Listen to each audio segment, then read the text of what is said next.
Shruti Haasan career starting లోనే iron leg అనే ముద్ర ఎదుర్కొన్న గబ్బర్ సింగ్ బ్లాక్ బస్టర్ తో స్టార్ గా ఎదిగారు. రీసెంట్ గా హీరోయిన్స్ పై నెగటివ్ ట్యాగ్స్ పై ఇంట్రెస్టింగ్ కమెంట్స్ చేశారు.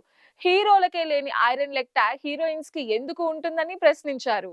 కెరియర్ స్టార్టింగ్ లో 2-3 ఫ్లాపులు పడ్డాయంటే చాలు హీరోయిన్ల మీద ఐరన్ లెగ్ అని ముద్ర వేస్తారు. కానీ ఆ ట్యాగ్ హీరోలకు మాత్రం ఇవ్వరు.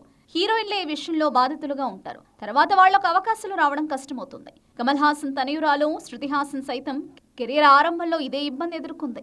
కాకపోతే ఆమెకు అవకాశాలు మాత్రం ఆగలేదు. అనగనగా ఓ ధీరుడు, ఓ మై ఫ్రెండ్ చిత్రాలతో చేదు అనుభవాలు ఎదుర్కొన్నప్పటికీ శృతికి గబ్బర్ సింగ్ చిత్రంలో అవకాశం దక్కింది. ఈ సినిమా బ్లాక్ బస్టర్ కావడంతో ఆమె వెనుతిరిగి చూసుకోవాల్సిన అవసరం లేకపోయింది.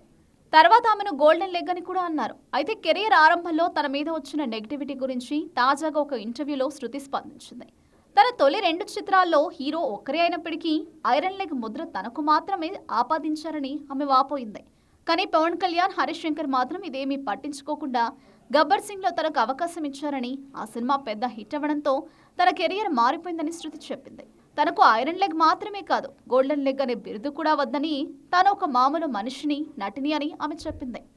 తనకు సినిమా అంటే ఇష్టమని, నటిగా ఆదరణ దక్కినందుకు సినిమాకు, ప్రేక్షకులకు తాను రుణపడి ఉంటానని ఆమె చెప్పింది. ఇక కెరియర్లో తన మరో ఫ్లాప్ మూవీ 3 గురించి ఆమె మాట్లాడుతూ, ఆ రోజుల్లో ఓటీటీ, పాన్ ఇండియా సినిమా అనేవి ఉంటే ఆ సినిమా ఎక్కడికో వెళ్లేదని, కొలవరి పాటలాగే పెద్ద హిట్ అయ్యేదని శృతి చెప్పింది. ఇప్పుడు 3 సినిమా రిలీజ్ అయినా బ్లాక్ బస్టర్ అయ్యేదని ఆమె అభిప్రాయపడింది. తన కొత్త చిత్రం కూలీలో ప్రీతి అనే పాత్ర చేశానని, ఇనిమేల్ అనే మ్యూజిక్ వీడియో చేసినప్పుడే తనకు లోకేష్ కనకరాజ్ కథ చెప్పి ఈ పాత్ర తాను చేస్తున్నట్లు ఫిక్స్ చేశారని, ఇందులో తాను సత్యరాజ్ కూతురి పాత్రలో నటించానని, తన కెరియర్లో అది స్పెషల్ రోల్ అని శృతి చెప్పింది.